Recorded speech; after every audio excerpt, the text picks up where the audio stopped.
Assalamualaikum warahmatullahi wabarakatuh. Pertama-tama yang terhormat kepada Ibu Lia Uzliawati, SEMSI, selaku dosen pengampu mata kuliah Teori Akuntansi. Kembali lagi dengan kami kelompok 5 yang beranggotakan M. Sandy Febi Andika dengan NIM 555-22-146 dan saya sendiri Nisrina Aulia Pradipta 555-22-10133. Kali ini kami akan membahas materi kedua, yaitu pencarian kerangka konseptual. Pembahasan pertama yaitu tentang pengembang teori awal. Pada periode awal, kontribusi penting terhadap perkembangan kerangka konseptual akuntansi diberikan oleh Dr. Scott. Scott dianggap sebagai orang luar, akan tetapi tulisan-tulisannya terbukti cukup banyak memberikan pencerahan. Scott berkontribusi terhadap perkembangan teori akuntansi dengan mengakui adanya kebutuhan atas teori akuntansi yang bersifat normatif. Pandangan yang berkembang dalam beberapa publikasi tahun 1931 sampai 1941 berkembang menjadi penjelasan kerangka konseptual dalam The Basis for Accounting Principles. Pada tahun 1941, Scott mengungkapkan kerangka konseptualnya di dalam The Basis for Accounting Principles.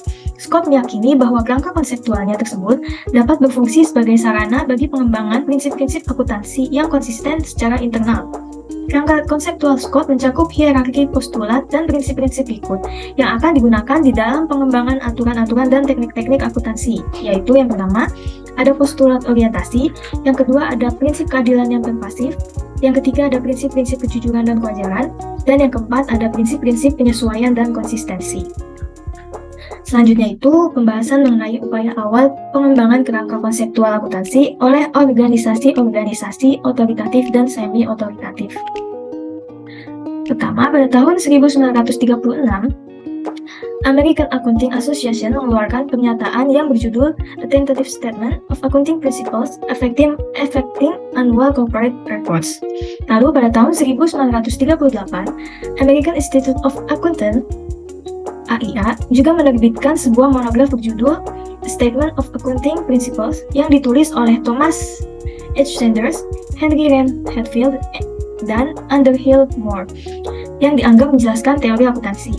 Lalu pada tahun 1940, AAA menerbitkan kajian mengenai tolok ukur atau benchmark study yang dilakukan oleh Patton dan A.C. Littleton yang berjudul An Introduction to Corporate Accounting Standards.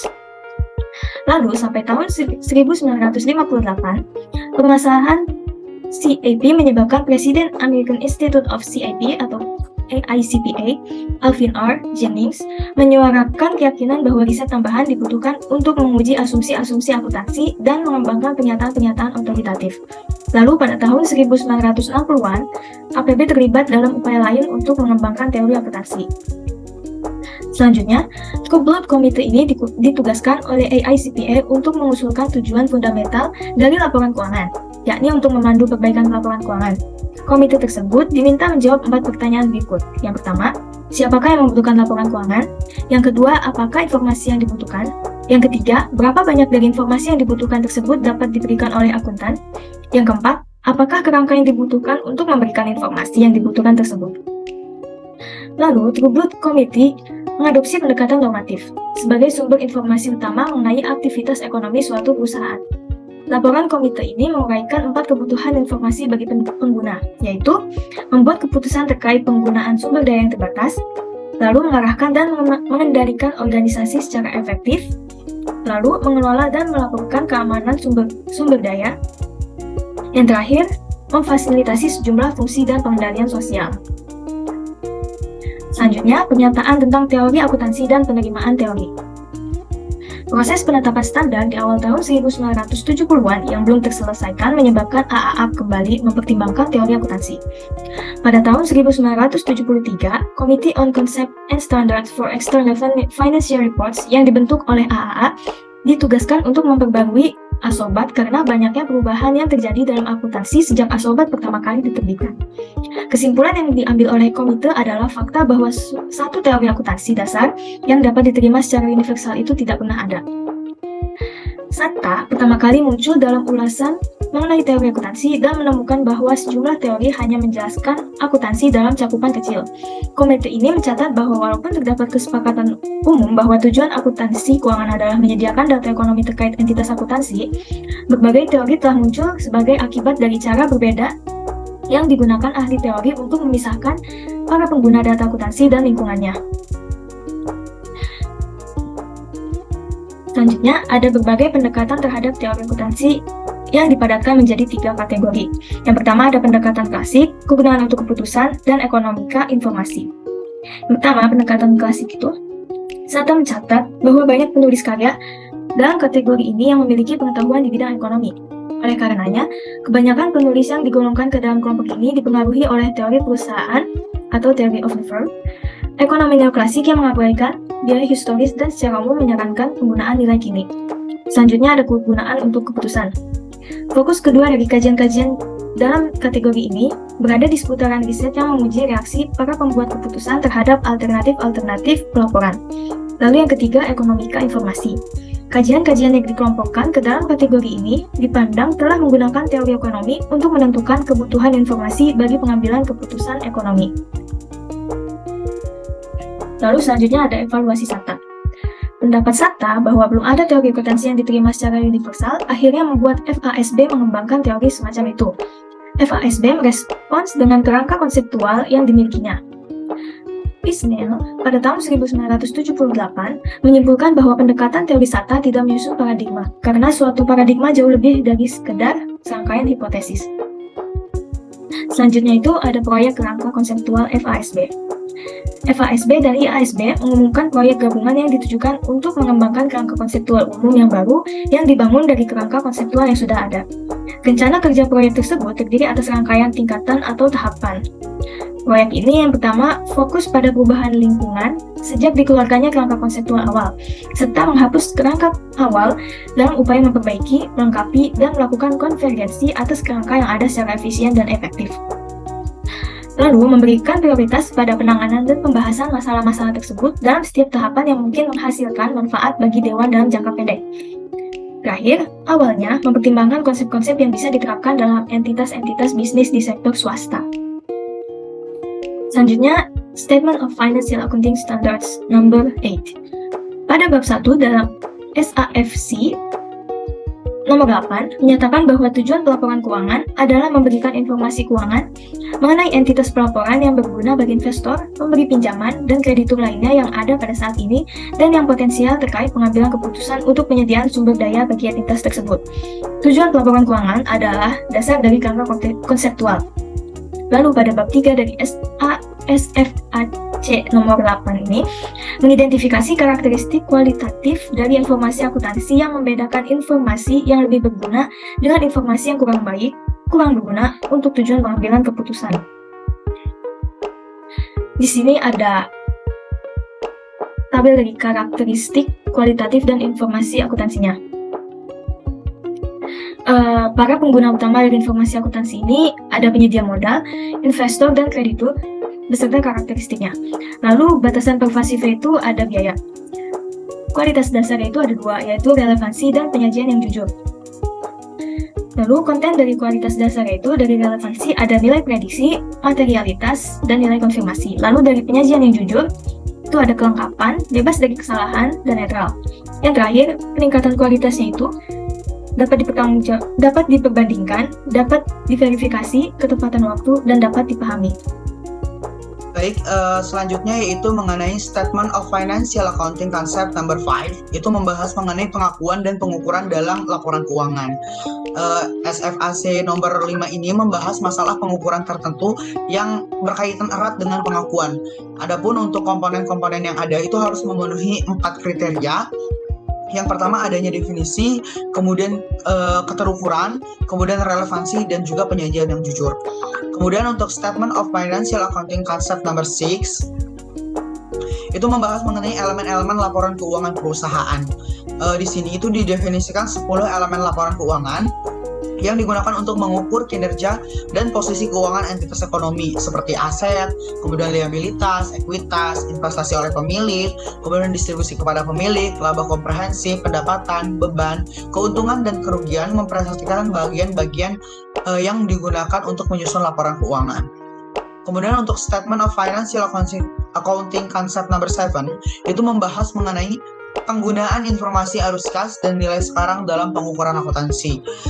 Di sini itu diberikan kerangka untuk menggunakan arus kas masa depan itu sebagai dasar pengukuran akuntansi pada saat pengakuan aset awal atau pengukuran awal yang baru gitu, dan metode bunga untuk amortisasi. Selain itu, di Statement of Financial Accounting Concept number 7 ini memberikan prinsip-prinsip umum yang mengatur penggunaan nilai sekarang, terutama ketika jumlah arus kas masa depan, kemudian waktu terjadinya atau keduanya itu tidak pasti gitu, dan terdapat pemahaman yang umum terkait tujuan nilai sekarang pada pengukuran akuntansi. Statement of Financial Accounting Concept number 7 ini tidak menangani masalah pengakuan atau menentukan laporan atau menentukan kapan pengukuran awal yang baru dianggap tepat. Baik, selanjutnya itu mengenai perkembangan baru. Di sini pada tahun 2010 FASB ini memutuskan bahwa karena adanya prioritas di proyek lain, maka FASB ini tidak dapat meluangkan waktu untuk menangani masalah-masalah CFF yang masih ada secara baik. Kemudian pada Mei 2012, IASB mengumumkan bahwa mereka akan meneruskan pembahasan mengenai CFP sebagai proyek yang dijalankan oleh IASB dan bukan lagi proyek gabungan dengan FASB. Kemudian pada tahun 2014, FASB juga memutuskan untuk mengaktifkan kembali CFP dan menerbitkan draft exposure yang mempertimbangkan hal-hal konseptual yang berkaitan dengan pengungkapan yang dimuat dalam catatan atas laporan keuangan atau CLK. Kemudian pada 28 Mei 2015, IASB itu menerbitkan exposure draft atau draft exposure yang menjelaskan kerangka konseptual yang sudah direvisi. Kemudian saat ini FASB mengevaluasi persyaratan pengungkapan atas 4 topik akuntansi, di mana 4 topik itu diantaranya pengukuran nilai wajar, kemudian ada program pensiun manfaat pasti, kemudian ada pajak penghasilan atau income tax, kemudian ada persediaan atau biasa dikenal dengan inventory. Adapun untuk standar-standar akuntansi ini yang berbasis prinsip dan berbasis aturan memiliki perbedaan. Yang pertama, untuk yang berbasis prinsip itu lebih mampu mengikuti kecepatan perubahan lingkungan bisnis, sedangkan untuk yang berbasis aturan itu lebih bisa diterapkan pada perekonomian dan negara yang besar dan kompleks. Kemudian untuk yang berbasis prinsip lagi itu kurang berisi, sedangkan untuk yang standar berbasis aturan itu kurang memberikan ruang untuk interpretasi. Kemudian yang berbasis prinsip itu mendorong penggunaan nilai profesional dengan fokus pada hal yang benar, sedangkan untuk yang berbasis aturan itu memberikan lebih banyak pedoman untuk implementasi yang lebih praktis. Kemudian yang terakhir, untuk yang berbasis prinsip itu dianggap tidak mendukung perekayasaan keuangan, sedangkan yang berbasis aturan itu kurang membutuhkan penjelasan di dalam laporan keuangannya. Kemudian untuk pengeluaran standar yang berorientasi pada tujuan, FASB ini telah mengamati bahwa pendekatan yang berorientasi pada tujuan itu diuraikan di dalam kajian SSC, mirip dengan pendekatan yang dijelaskan di dalam ajakan Dewan untuk berkomentar. Nah, setelah mengulas komentar-komentar yang diterima atas usulan tersebut, Dewan ini memutuskan bahwa kerangka konseptualnya itu perlu diperbaiki gitu.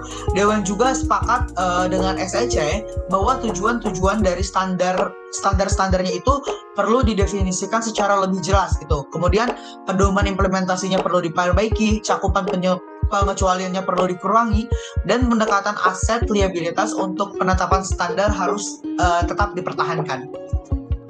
Kemudian untuk kerangka konseptual, ini Dewan menyatakan bahwa FASB ini sedang memulai proyek gabungan dengan IASB untuk mengembangkan kerangka konseptual yang konsisten secara internal, yang nantinya akan digunakan oleh kedua Dewan tersebut. Nah, proyek ini secara khusus akan membahas masalah-masalah, hal-hal yang disebut sebagai masalah lintas sektoral, yakni masalah yang mengganggu dan belum terselesaikan yang terus muncul kembali di berbagai proyek yang berbeda, misalnya definisi dari istilah kemungkinan yang akan terjadi atau probable. Kemudian untuk proyek konvergensi internasional ini memiliki 3 aspek utama. Yang pertama, proyek penyajian laporan keuangan atau Financial Statement Presentation Project. kemudian proyek kerangka konseptual atau conceptual framework project, dan yang terakhir yaitu proyek konvergensi atau convergence project. Untuk proyek penyajian laporan keuangan FASB-IASB ini, proyek ini dilaksanakan untuk menetapkan standar umum yang sangat berkualitas terkait dengan penyajian informasi di dalam laporan keuangan, termasuk pengklasifikasian dan pemaparan line item serta penggabungan menjadi subtotal dan total. Nah, proyek ini akan dilakukan dalam 3 tahap. Yang pertama, di tahap A itu akan menjawab pertanyaan yang ada seperti apakah komponen-komponen yang termasuk di dalam rangkaian laporan keuangan itu sudah lengkap atau yang lengkap. Kemudian yang kedua, apakah pernyataan-pernyataan yang dibutuhkan untuk menyajikan informasi itu komparatif. Kemudian pada tahapan B itu akan membahas permasalahan-permasalahan yang lebih fundamental terkait penyajian informasi dalam bentuk laporan keuangan. Kemudian pada tahapan C itu akan membahas mengenai penyajian dan pemaparan informasi keuangan intern di dalam GAAP-IAS. Kemudian untuk proyek kerangka konseptual, adanya proyek ini ditujukan untuk menciptakan fondasi yang baik bagi standar akuntansi di masa depan yang berbasis prinsip, konsisten secara internal, dan terkonvergensi secara internasional. Ada beberapa tahapan dalam proyek kerangka konseptual.